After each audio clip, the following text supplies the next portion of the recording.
August 1959, New York City is suffocating.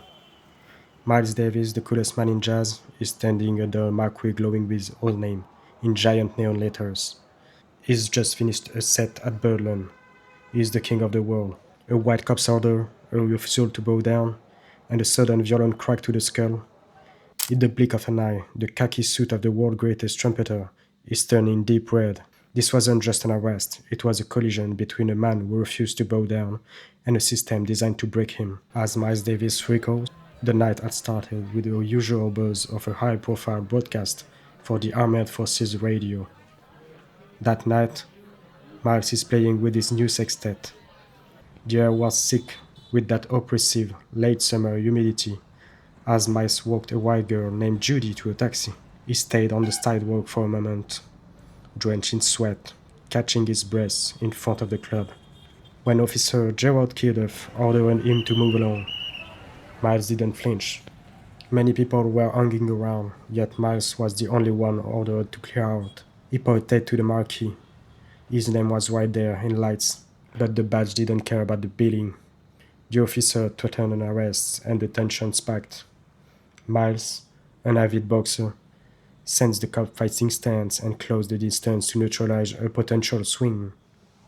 In the scramble, the official lost his footing, his gear scattering across the concrete. Before the situation could die down, a plainclothes detective named Donald Walker charged in from the gathering crowd. A single heavy blow landed on Miles' head. Miles would recall later that the detective hit his head like a tom-tom. Miles' friend and bassist of his sextet, Paul Chambers, who witnessed the whole thing, would later tell a reporter, "The officer brought down the blackjack on Davis's head like he was beating a brass drum." The scene was rapidly turning into a potential West riot. To de-escalate the street tension, the police hurried Miles away to the police station. Miles would be charged of third-degree assault and disorderly conduct. The next day, he was released on bond of $1,000. Following this assault, various newspapers of the time reported on the incident. However, the most prestigious outlet did Miles no favor, echoing the police's lies. The New York Times, for instance, repeated the false information that Miles had allegedly tried to grab the officer's nightstick to strike him. They also claimed Miles was hit because he had supposedly tried to shove the officer. Miles received great support from the black press of the time, as well as from music publications. The Baltimore Afro-American denounced the racist nature of the attack. It went so far as to hypothesize that the assault on Miles Davis occurred because, moments earlier, he had escorted a young woman to a taxi, even titling the article, "Was Miles Davis beaten over blonde?" Witnesses at the scene stated that no one other than Miles had been ordered to leave, and that Officer Gerald Kilduff had struck Miles in the stomach with his nightstick. Jet magazine also came to Miles' defense, giving him the opportunity to share his side of the story. He would recall, "I didn't grab the club, he dropped it. If I had taken the club away from him, I wouldn't look like this."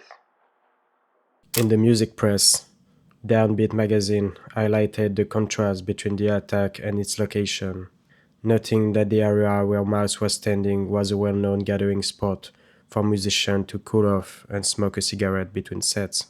The article noted, "The skull the detective was pounding contains one of the best musical brains of our time." Melody Maker published what became a famous photo of a bloody-head Miles Davis being escorted by Officer Gerald Kilduff with the headline, "This is what they did to Miles Davis." On October 21st, 1959, Miles was finally found not guilty. The judge acknowledged what the music press had pointed out immediately after the assault. It was common and perfectly normal for musicians to gather in front of their workplace, like Berlin. The judge declared they should be allowed to gather on the sidewalk without fear of being beat up by the police.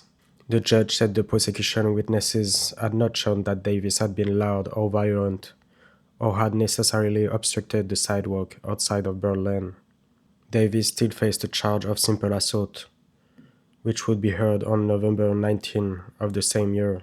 His personal attorney, Lovett, said he would file $1 million damage suit against the city of New York within the next 2 weeks.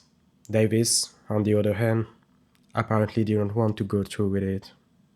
His agent, Jack Whitemore, told the Melody Maker, "Miles feels that if he pushes the city too far, even though he might win his damaged suit, he would then become a target for the police, who would be looking to nail him on any little charge they could think of. He feels he has proved his point if he is found innocent on all charges." Ultimately, the court sided with Miles on the remaining charges. On January 10th, 1960, he was acquitted of assaulting a police officer. The jurors concluded that Officer Gerald Kilduff may well have been guilty of misguided zeal and not a deliberate violation of law in placing the defendant under arrest for disorderly conduct, a charge later dismissed in the magistrate's court. Despite the acquittal, the assault affected Miles for the rest of his life. While Miles, like so many black Americans, had dealt with racism from a young age, this specific experience left a permanent mark. He would still bring up the attack in interviews as late as the 1980s. Miles also frequently pointed out the bitter irony of the situation. At the very moment he was recording a patriotic program for the US military, he was victim of a racist attack in his own country.